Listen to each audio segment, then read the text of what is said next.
eu tinha 6 anos, né, em São Paulo. Eu comecei como várias meninas começam, né, uma questão de saúde. Então, meu pai tinha 3 filhas e achava que para a saúde, vamos no médico e tal, que era uma coisa boa fazer balé. Então, foi assim que eu entrei numa aula de balé. Nessa época, em São Paulo, eu entrei numa escola que era ligada ao que hoje é a FAAP, só que era uma fundação diferente do que é. Então, por exemplo, Naum Alves de Souza cuidava de toda a parte de teatro, tinha alguém que tinha aulas de artes, né? E essa escola que eu frequentava, que mais tarde virou Escola de Dança de São Paulo, Escola de Bailado de São Paulo, era uma escola muito diferente. A gente tinha aula de música, encontrava artistas. Então, desde cedo, foi uma escola que abriu muito me abriu muitos campos, né? Então, eu estudei nessa escola como aluna. Eu fiz 11 anos de escola, que é a escola de dança, 11 anos e 2 anos de aperfeiçoamento, né? Então, mas eu levava isso não como uma profissão, eu fazia isso como parte da minha vida, de ir à escola e voltar da escola e ter aula de francês ou aula de inglês, né? Como a maioria das crianças fazem. A diferença é que nessa escola, a professora Nice Leite, que veio a ser a diretora dessa escola, ela tinha uma cabeça muito bacana, que ela chamava pessoas diferentes, além do balé clássico, que era uma escola de técnica clássica, para a gente poder olhar outros jeitos de se mexer. Isso foi maravilhoso. Então, a gente teve aula com uma pessoa que trabalhou muitos anos com Rolf Gillespie, lá na Bahia, e que veio dar aula pra gente. Então a gente experimentou mexer de outros jeitos. E aí, no final do ano, que tinha aquelas apresentações, ela sempre propunha que, além das apresentações clássicas, que eu dancei tudo, Valsa das Flores, né? Eu tinha até hoje o tchutchu de veludo, ficou na minha cabeça até hoje, um passinho e uma meia voltinha, né? Já faz tantos anos, já tenho 56, já faz 50 anos. Até hoje eu não esqueci. Então, ela estimulava também que a gente criasse. Alguma coisa vocês vão ter que criar. Era muito legal, então a gente era estimulado a criar. Eu adorava, era a parte que eu achava mais legal, sabe? Que era a hora que eu tinha que inventar uns personagens e tal. Mas nunca era mais do que isso, nunca pensei em ser profissional, né? Na verdade, eu queria estudar antropologia. E aí eu prestei vestibular para a USP em 73 para 74 e entrei em História na USP. Na verdade, eu queria seguir uma carreira universitária. E a dança ficava assim do lado. Mas aí a dança me atropelou, né? Porque em 77 eu fui fazer, primeiro participei da primeira oficina de dança da Bahia, que a Dulce Aquino realizou.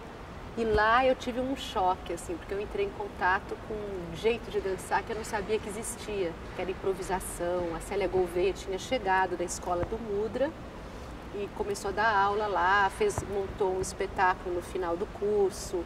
Eu fiz aula com um bailarino da Caroline Carson também, vi a Graciela dançar. Então, eu vi um monte de gente dançar que eu nunca tinha visto, não tinha estado nesse ambiente que hoje em dia é tão normal para as pessoas, né? A gente tem que pensar que época era, porque isso faz muita diferença na percepção das informações que a gente teve acesso, né?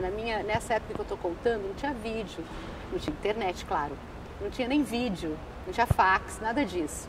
Então as informações eram transmitidas de outra maneira. Assim, eu acho que a oficina foi pioneira nesse sentido. Assim, eu vejo ela um pouco como inspiradora. Depois, quando eu fiz o Panorama, eu tinha sempre essa coisa da oficina de dança da Bahia, como era legal a gente poder ver pessoas dançarem com técnicas diferentes, como você falou. Então acho que isso foi fundamental para abrir assim, nossa, existe esse jeito de dançar. E paralelo a isso, eu comecei a fazer o curso do Teatro Galpão de São Paulo, que é o Teatro da Dança. Nesse curso, várias pessoas do meio da dança de São Paulo tinham ido viajar para os Estados Unidos, voltavam com a técnica de Falco. Então a prefeitura organizou um teatro que era de dança, e nesse teatro tinha um curso de 1 ano, todos os dias, 4 horas por dia, com aulas de diferentes professores para uma turma fixa. Eu me inscrevi, passei. Né? Então eu estava assim, ao mesmo tempo que eu estava na universidade, eu estava fazendo uma transição de ser aluna de escola de dança para uma coisa um pouco mais profissional e com um viés mais de dança moderna, que se chamava, né, dança contemporânea. E lá, então, ao mesmo tempo que eu descobri a técnica do Cunningham, veio uma bailarina dele dar aula pra gente. A Lisa Ullman, que foi assistente do Laban, veio, deu curso, tinha aula de balé, tinha aula com a Sônia Mota. E, ao mesmo tempo, a gente teve que criar, no final do ano, também um espetáculo. E, a partir dessa criação desse espetáculo, eu me juntei com outras 6 alunas e a gente decidiu fazer um grupo independente. Nessa época a gente chamava de Companhia Independente de Dança. Eu não sei muito bem o que é isso, porque eu continuo achando que eu sou independente. Acho que era uma forma de dizer que não era subvencionada pelo governo. Mas a gente tinha um exemplo do Balé Estágio, que também não era subvencionado, mas era uma coisa mais estabelecida e a gente era mais informal, né? Então, eu acho que foi em 77 que nós criamos o Grupo Andança, e o que eu acho muito legal, desde o início da minha trajetória, eu já era sempre envolvida assim, com produção, ao mesmo tempo que eu dançava, eu fazia toda a produção, junto nós todas. Eu escrevia sobre o trabalho, a gente convidava coreógrafos diferentes, então eu sempre tive uma visão muito completa do que seria ser um artista. Não era só ir lá e dançar, mas eu tinha que fazer aquilo acontecer. Procurar lugares e falar com secretaria, da nota fiscal, todas essas questões faziam parte, né? Então acho que isso é um jeito que eu me profissionalizei sem nem me dar conta nesse momento, né? Que isso seria profissionalizar. Uma coisa a história foi ficando na USP, foi ficando menor e o desejo de me profissionalizar em dança foi ficando maior. Tenho um diploma de professora de dança do Estado, né? Aliás, eu nem sei onde ele está, que faz tanto tempo e eu nunca usei esse diploma, né? Na verdade, eu dava aula para viver, né? Que era como eu ganhava dinheiro nessa época em São Paulo. Eu dava aula de introdução ao balé clássico, dava aula de dança moderna, dava aula lá na René Gumiel, dava um monte de aulas, né? Que eram aqueles dias longos, fazia umas 2, 3 aulas por dia, jovem, né? Ainda ia na universidade, ensaiava, fazia tanta coisa que eu nem sei como é que era tudo aquilo, né? Mas eu dava aula, mas eu nunca sentia assim aquele chamado de dar aula. Eu dava aula, eu achava legal, mas eu achava muito mais legal fazer a parte que era assim, de produzir, de criar e de interpretar. Na verdade, eu não descobri sozinha, eu descobri muito tardiamente. Eu posso dizer que acho que 2005 eu comecei a pensar isso. Olha que a companhia nasceu em 90. Eu me lembro até que a Helena Katz falou uma vez para mim. E eu falei assim, nossa, será que isso é? Será que eu estou formando alguém? Eu nunca pensei sobre isso, sinceramente. É uma coisa bastante tardia eu me dar conta de que eu podia, de alguma forma, estar fazendo uma formação. Eu nunca pensei isso. E foi muito legal quando eu entendi isso, mudou bastante coisa na minha forma de trabalhar, na minha forma de enxergar o meu trabalho na companhia. Eu dava assim, muitas aulas fora também, aulas que quando você viaja, né? Você quer dar uma aula e eu fui entendendo o que era dar aula para mim, o que eu podia ligar. Eu achava que a aula era uma coisa de técnica e aí eu tive que fazer um movimento grande para descobrir o que era aula para mim, que tipo de coisa que eu acho que eu posso, não sei se nem a palavra é ensinar, transmitir talvez ou compartilhar. Nesse sentido, eu sinto que eu compartilho experiências que eu tive, né? E agora eu não consigo me livrar disso, está grudado em tudo que eu faço. Eu vejo isso, eu consigo enxergar. Mas isso demorou um tempo para eu perceber, porque na minha carreira como profissional de dança, eu fiz muitas outras coisas estavam à frente da formação. Eu estava tão preocupada com outras coisas, talvez eu tivesse mais preocupada com formação de público, por exemplo. Desde o Andança, tem uma entrevista lá em 77 na TV Cultura, eu falando, não, nós precisamos ir para o interior, eu sempre promovia os negócios e ia, precisamos ir aonde o povo está, etc. Assim, o discurso é engraçado, mudou um pouco o jeito de eu falar, mas na verdade as preocupações são muito parecidas. É legal dizer que é um momento da história que, ao mesmo tempo que tinha uma história muito forte, né, no Brasil, era ditadura, então era muito para mim, eu fiquei muito envolvida também com o movimento estudantil. Eu fazia assim, era muito difícil ser artista da dança, ao mesmo tempo estar no movimento estudantil, estar na USP, são coisas que, nossa, eu era mais assim, hippie, então toda a coisa da contracultura misturada, que era super forte para mim também. Eu acho que foi um momento muito rico, que eu pude, assim, participar de coisas muito diferentes. Eu não fiquei só assim, movimento estudantil. Eu fazia um jogo com a arte, um jogo ir em show, ter experiências psicodélicas, sabe? Tudo isso foi muito bacana. Eu vivi um momento muito rico, apesar de um momento muito duro no país, né? Porque eu fiquei sem dar aula durante muito tempo, principalmente por causa do panorama. Isso vinha na frente, assim, pensar na formação de plateia, uma coisa assim maior, como é que as pessoas se aproximam da dança, esse trabalho no coletivo, fazer coisas junto, principalmente com o João, né, o João Saldanha, que sempre me ajudou a pensar isso, realizar coisas para a dança aparecer, que é também de formação, estava muito mais à frente, né? Eu acho que quando eu vim a fazer o trabalho aqui na Maré, que foi esse movimento, essa virada que eu acho que eu fiz, mais ou menos entre 2003 e 2005, que foi uma virada aos poucos, né? E quando, então, eu saí do panorama e fui me dedicar realmente a desenvolver um projeto aqui dentro da Maré, né? A Silvia Soter me apresentou a Redes da Maré, já tinha um grupo que tinha trabalhado com o Ivaldo Bertazzo há um tempo atrás e tinha se dispersado. E foi aí que eu comecei a ter que pensar sobre isso. Eu não sei fazer isso, eu não sei ensinar, o que eu vou ensinar, o que eu posso fazer, né? Para mim era uma descoberta também. Deixa eu me fixar nesse lugar e ter calma para aparecer de que forma que eu posso partilhar, que eu chamo mais isso do que formar, né? Então, no primeiro momento era só o contato com o lugar e com as pessoas e com os estudantes. Eu sempre chamava alguém para dar aula, né? Então eu achava que tinha que ter alguém que ia dar uma técnica. Mas aos poucos eu fui percebendo que os estagiários, que foi quando comecei a ter estagiários, eles ficavam muito tempo do meu lado olhando. E ali acontecia um monte de coisa, porque a gente trabalha 7 horas por dia, todos os dias. Então, na criação, aconteciam coisas assim, surpreendentes. Era ali que, de repente, eu falei assim, gente, mas é isso que faz formar esses artistas. Porque depois dessa experiência, quando eu os via no palco, era uma coisa extraordinária. Eu nunca tinha me dado conta disso. Porque também as pessoas que trabalharam comigo ficaram muito tempo. 9 anos a Marcela, 12 anos a Micheline. Era tudo assim a longo prazo. Então eu não conseguia perceber que eu estava formando alguém. Eu estava me formando também. Eu me formei como coreógrafa também. Não é uma coisa, fiz um trabalho.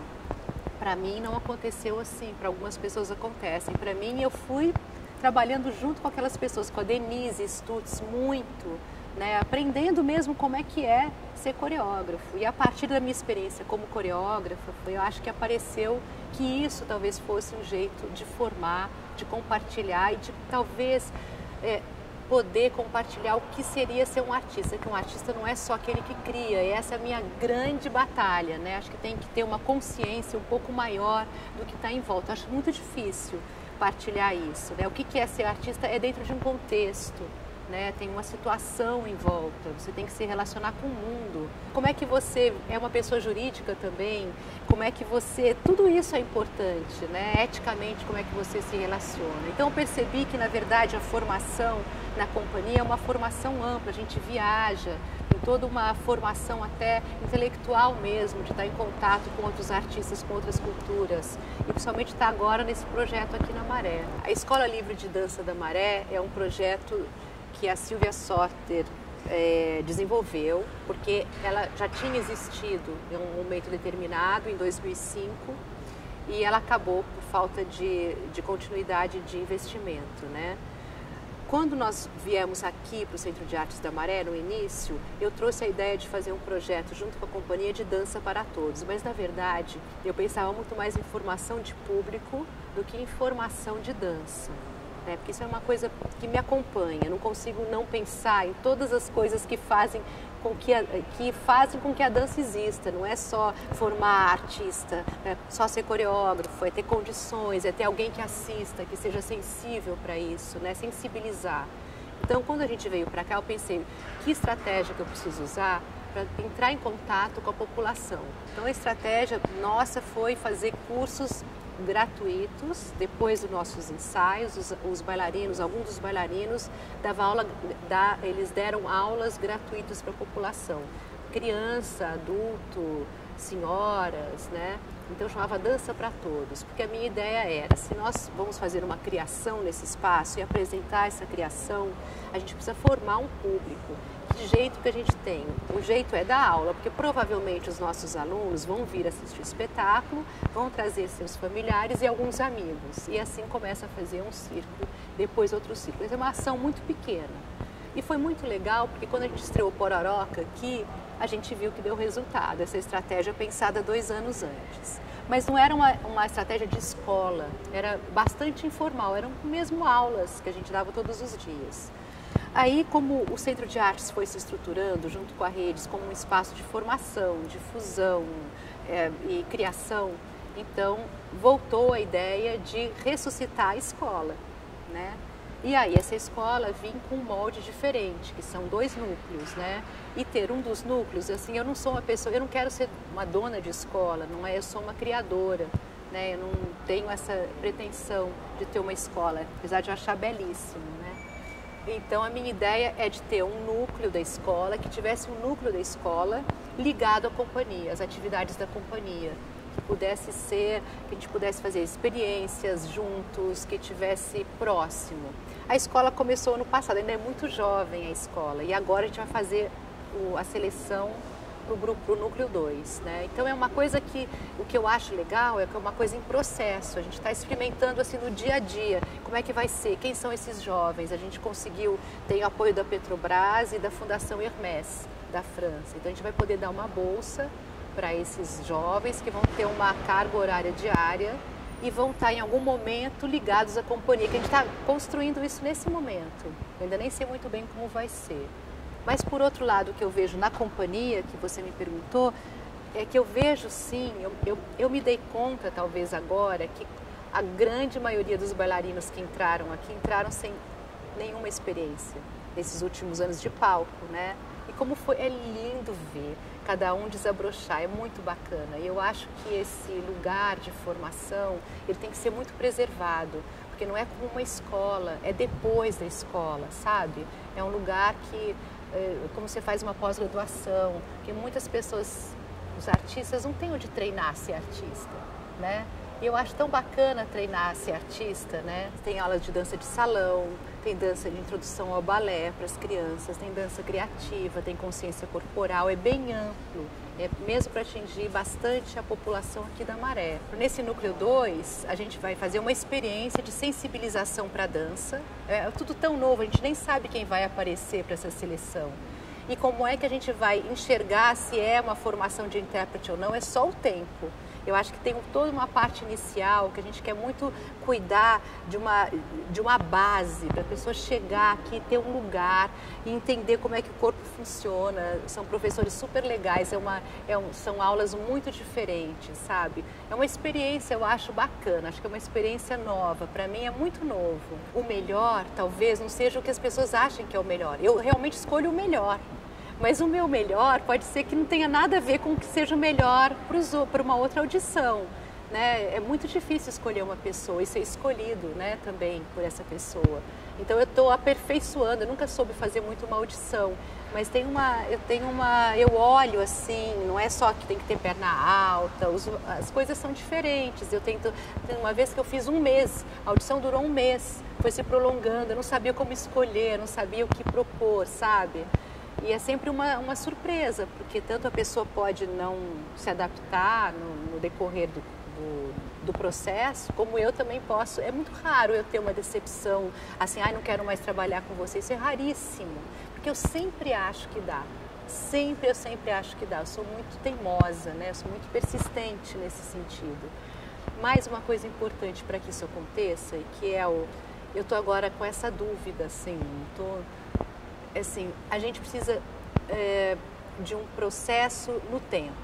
Esse processo no tempo exige muitas horas diárias. Essas muitas horas diárias existem muito um investimento financeiro alto. É muito diferente você trabalhar por projeto, né? Você entra no edital, você tem que realizar aquilo em tal tempo, você faz uma audição por tempo determinado, trabalha 4 meses, 3 meses e faz um projeto, né? A ideia que eu tenho de formação, nesse sentido de formação de um artista, exige que as pessoas fiquem aqui muitas horas. É como escrever uma tese, né? Então, você está escrevendo uma tese, você tem que se dedicar mesmo, sentar na cadeira e escrever durante horas do seu dia. Aqui é parecido, fazer uma criação é defender uma tese, para cada um de nós, em momentos diferentes, né? E para isso a pessoa precisa estar dedicada a esse trabalho. Para isso ela precisa ganhar para viver, para poder estar dedicada. E hoje em dia é muito difícil, porque os projetos têm um tempo de duração muito específico. Então, se agora, por exemplo, que a companhia está com o projeto pela segunda vez com manutenção e criação da Petrobras, é um momento maravilhoso em que a gente está com essa base assegurada. Mas daqui 2 anos a base outra vez bascula e a gente fica sem pé, né? E a formação ela não funciona dessa forma. A formação ela exige uma permanência no tempo, né? Isso que eu estou tentando formular alguma coisa que me permita continuar o meu trabalho, porque agora que eu me dei conta, como você falou, eu quero continuar, porque eu vejo o resultado, é tão lindo. Você vê tantos artistas que passaram por aqui. Eu nunca ouvi ninguém falar isso, né? E eu me sinto assim, me sinto estranha, porque eu não me sinto mestra de ninguém. Eu nem tenho esse papel pelo fato de eu não ser uma professora que dá aula, que tem alunos. É muito diferente, eu sou uma criadora, né? Quando eu dou aula em vários outros lugares, eu me sinto muito mais fazendo uma experiência, né? Não tenho uma aula que eu sigo, é sempre uma experiência, eu vivo uma experiência com aquelas pessoas. Então eu não sinto muito isso, nunca ouvi falar isso, não me sinto nesse lugar absolutamente, eu me sinto sempre criando, eu me sinto sempre como coreógrafa, como criadora. Eu nunca me sinto como assim, professora ou mestra, não. Eu me sinto realmente que eu estou fazendo uma experiência de criação com quem eu estou trabalhando, sabe? Eu estou tentando que a pessoa possa ficar mais sensível para criar. Eu abro lugar para aquela pessoa se expressar de uma forma que ela acha que pode ser boa. Eu me sinto uma facilitadora, mais do que uma... Nunca eu ouvi alguém se referir a mim como mestra, nunca, nunca, nunca.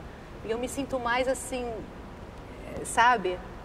Eu não dou aula assim, agora, gente, não. Eu fico junto, criando um lugar para aquela criação, que aquelas pessoas possam entender como é que é criar. Porque eu também não sei dizer para você agora, como é que é a sua aula? Não sei. Isso me dá pânico. A cada vez que eu sou chamada para dar aula, até hoje, imagina, perto dos meus 60 anos, eu fico em pânico. Eu acho que eu fico muito mais nervosa do que quando eu tenho uma estreia. Porque eu sempre falo, meu Deus, como é que eu vou partilhar? Eu não tenho isso ainda na minha mão, eu tenho que estar muito sensível, eu fico me concentrando. Eu estudo, eu leio, eu nunca sei onde é que é, como é que eu vou... conseguir criar esse ambiente para aquelas pessoas, se vai dar certo, e o que é dar certo, né? Então esse é um tipo de aula que eu faço, que eu quase morro a cada vez, né? É assim mais ou menos. Mas eu acho que isso deve ser igual a criar, porque se me perguntar se eu tenho prazer em criar, eu não posso dizer que eu tenho, porque é uma coisa muito dúbia para mim. São os momentos que eu mais fico... Acho que eu vou morrer, você entende? Então, não sei se isso é um prazer.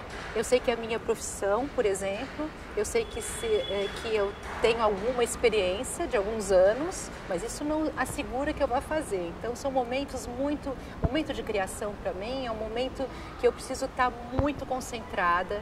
Eu tenho que criar uma série de regras para eu poder funcionar, como se eu tivesse que me segurar em alguma coisa, né? Porque o caos é grande, eu tenho que suportar esse caos, até para organizar esse caos, né? De alguma forma. Então é um momento que exige muito de mim.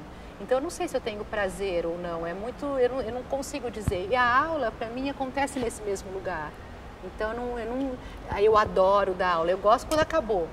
na verdade. Eu adoro quando acabou, que já tem o trabalho pronto, é uma delícia. Eu nem acredito que a gente fez, que está aí, que a gente pode, sei lá, olhar aí com calma. Aí, isso que é lindo, né, das artes vivas, da dança, que agora, como é legal poder dançar para o artista muitas vezes a sua obra, porque aí você começa a entender aquilo que você faz. Aí eu olho e falo assim, gente, agora aqui eu posso fazer isso, eu vou mudando, vou ficando mais sensível para o trabalho. Ele tem um tempo de amadurecimento. E na aula eu não posso, eu tenho o prazer do encontro com o outro. Eu gosto de gente assim. Eu estava ouvindo a Angel falar no depoimento, eu achei lindo como ela começa a falar sobre gente. E é claro que eu aprendi, ela é minha mestra também, né? O João é o meu mestre, João Saldanha. Tantos são meus mestres, sabe? Os que estão em volta de mim. Com você eu aprendo, com todo mundo, e muito, muito, muito com os bailarinos. São eles que me ensinam a fazer as coisas, na verdade. São as demandas deles, são as perguntas, são as negações, principalmente, são os embates que eu tenho com eles que me ensinam alguma coisa. É onde a gente troca essa fricção, né? E eu sinto isso nas aulas também, né? Eu adoro quando acaba. E adoro as pessoas que estão lá, né? Eu acho lindo, não sei se eu estou ficando velha, é que eu acho assim, normalmente meus alunos cada vez ficam mais jovens, os bailarinos ficam cada vez mais jovens que entram na minha companhia, cada vez, daqui a pouco eles vão ter, se eu tiver neto, eles vão ter a idade dos meus netos, e isso dá um carinho, eu tenho um carinho, eu acho bonito ver, acho lindo. Quando você vê uma pessoa que chega e descobre alguma coisa sobre estar em cena, sobre fazer aquele movimento de tal jeito, usar a voz de um outro jeito, entender o que é olhar. Eu acho isso lindo. Eu sinto isso quando eu vejo as meninas, Micheline, Marcela, todos criando. Eu acho lindo ver como é que elas pensam, como é que elas realizam, o jeito que elas escolheram, né? Então isso me dá prazer, mas assim, na hora mesmo, me dá trabalho, muito trabalho. Olha, claro que a dona Anice Leite foi a primeira, né? E esse jeito que ela tem de achar que não é só o balé, que pode, de repente, trazer outros materiais. Naquela época, aquilo acho que foi fundamental para abrir a minha cabeça, assim, desde cedo, né? E depois eu trabalhei muito com a Sônia Mota, que me ensinou muitas outras coisas nessa década de 70. E é claro que eu fui para a França, né, trabalhei com a Magui Marran, então acho que a Célia Gouveia foi muito importante nessa virada para eu ter essa experiência com a improvisação. Eu achei lindo. Eu lembro até hoje, eu assim, falando assim, gente, isso é dançar, que delícia, que maravilha ficar assim improvisando. Nossa, eu lembro até hoje, sabe, quando você faz uma primeira experiência na sua vida, que é boa, eu sinto isso com a Célia. Muito legal, nossa, eu usei um poema da Cecília Meirelles e nunca esqueço, muito legal. Inventei uma roupa, aí a gente improvisava com esse professor que trabalhou com a Caroline Carson na Bahia, na praia, 3 horas assim, de improvisação na água, sabe? É muito bom, gente, coisa deliciosa.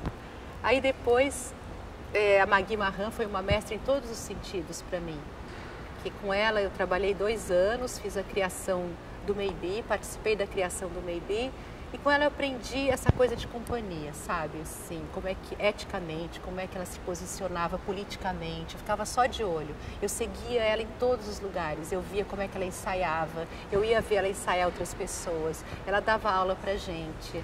Na companhia, era uma companhia muito pequena, e a gente tinha que carregar luz, botar luz, eu lavava os figurinos em casa, eu ia na casa dela, arrumava as coisas. Então foi uma experiência de profissional que eu nunca tinha tido na minha vida.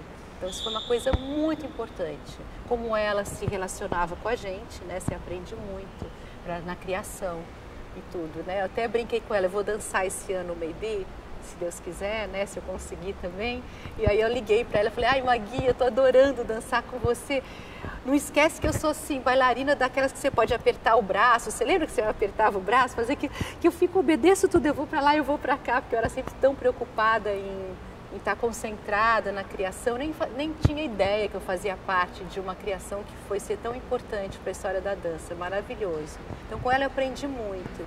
Depois, voltando para o Brasil, muito com o João Saldanha, que foi uma pessoa que me abriu assim a cabeça para para essa coisa de produzir um lugar para dançar, de produzir um evento. Ele que me chamou para coreografar pela primeira vez, ele que achou que eu dava para isso, você entende? Ele sempre esteve do meu lado até hoje. Ele é a pessoa que eu dialogo, a gente tem conversas gigantescas sobre temas. Nesses últimos quase 30 anos, né, que a gente é amigo, os temas permanecem, os temas mudam, a gente parece que é uma conversa só. Então isso é uma espécie de essa relação mestre-aluno, eu não sei dizer em relação a mim, eu sempre acho que eu estou aprendendo, você entende? Assim, e com os bailarinos todos, Denise, que passou por mim tanto, me ajudou tanto a entender o que era ser coreógrafa, sozinha nós ali, né? O que eu aprendi com o Roberto Pereira, né, que foi uma pessoa, um companheiro meu. Não existia, por exemplo, curador de dança. Na época que a gente começou o Panorama, que eu comecei o Panorama, a gente não falava sobre isso na dança. Aqui no Brasil, né? Claro. Não sei em outros lugares. Tinha assim, quem faz um festival, mas não tinha toda essa coisa. E foi muito legal, eu aprendi muito. Um grande aprendizado foi quando eu fui para Portugal com o Mark e a Mônica, né, o Mark Deputé e a Mônica Lapa. Com eles convidaram uma porção de gente aqui do Brasil, acho que foi em 1999, para assistir como é que eles faziam um festival Danças na Cidade. E eu falei assim, gente, isso é fazer festival? Não tinha a menor ideia. Eu já fazia um pouco. E aí eu comecei a entender o que era programar, foi aí que eu comecei. Então, eu fiquei aprendendo isso também, eu estou ainda aprendendo, agora eu estou aprendendo aqui, aprendendo com a Eliana Souza e Silva, que é uma das diretoras da Redes, como é que estar nesse lugar. Então eu acho isso mais legal, não é ser mestre, é ter mestres, né? Então eu vejo que eu tenho muitos mestres, eu os faço meus mestres, né?